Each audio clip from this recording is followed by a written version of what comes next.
Hey everyone, and welcome to Comic Breakdown. If you're new to the page, be sure to give us a like and a sub so you don't miss any of the content we have coming out. And today we're going to be jumping into Avengers Fantastic Four Empyre, issue number 1. Now, we've gotten a couple of number 0 issues out of this so far, and a little bit of history going into the Kree Skrull War, and how the Kotati are also involved in the beginning of the Kree making their rise. So without further ado, let's dive into this issue. So in the last issue of Fantastic Four, the team had finally come across the Kree Skrull armada that was headed towards Earth. And all of them are really unsure of what's going on here. Like, nobody knows what's going on. They just know a giant armada is headed towards Earth. And so the four decide the best option here is to get some reconnaissance on what's going on.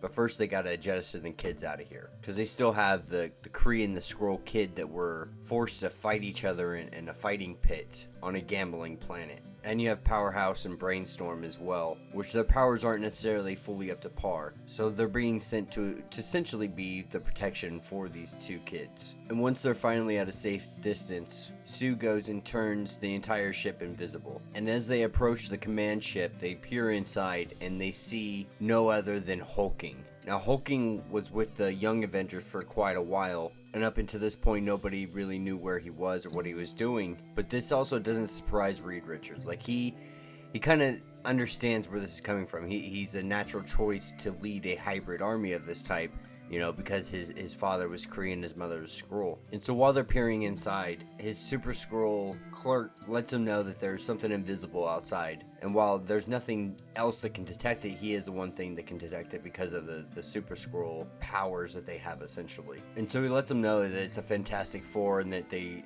have passed through communications. And then we pick up with the rest of the Avengers in the blue zone of the moon. And these guys are all preparing for a battle to come. And we see the swordsman take Hulk off to the side. And while that happens, the Celestial Messiah approaches them all. And it's just letting everybody know, like, they really appreciate everything they're doing for the Kotati and everything that they're doing to preserve this garden, and that they'll always essentially have a place in this garden for the rest of time. And this is where we see Hulk return, but being able to talk as Jennifer. And the swordsman had given her a hammer that was able to essentially help her meditate and focus all of her energy and her rage, but being able to maintain her strength and all of her power as well. And then this is when we see the Armada arrive outside of the moon. And Carol Danvers sends up a message letting the Armada know that they're not allowed, and that the Avengers are here to protect what's left here on the moon. This garden has the protection of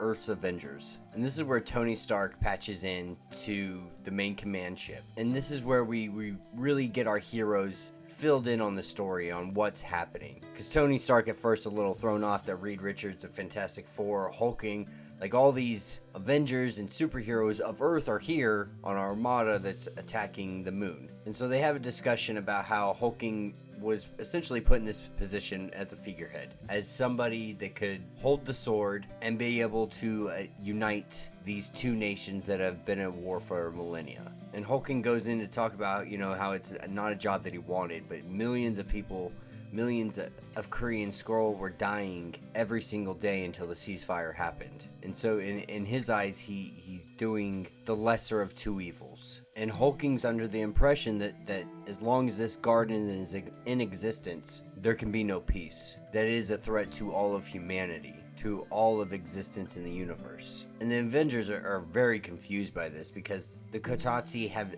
literally not done anything up to this point to show that they are violent in any way or sense of the nature. And this is when we start to see things go sideways. Everybody's tensions start to rise on both sides. We see the Ghost Rider take control of the Quinjet and turn it into a Quinjet Ghost Rider, which is really awesome to see. And Hulking tells Super Skrull Captain Glory to hold off the Avengers, but make sure that there's no enemy casualties. And as the Ghost Quinjet's flying through, disabling a bunch of ships throughout this armada, but not necessarily killing them, we see our Kree super soldier come up, and Captain Glory puts down a fist on this ship, and it goes down instantly. As Black Panther and the others evacuate out of the ship, they're really trying to have dialogue. Like, Black Panther really wants to have dialogue and find out why this is happening. and they really believe that there's just no other choice. Like, they have to do this. Like, they don't understand, they don't have time to explain to them,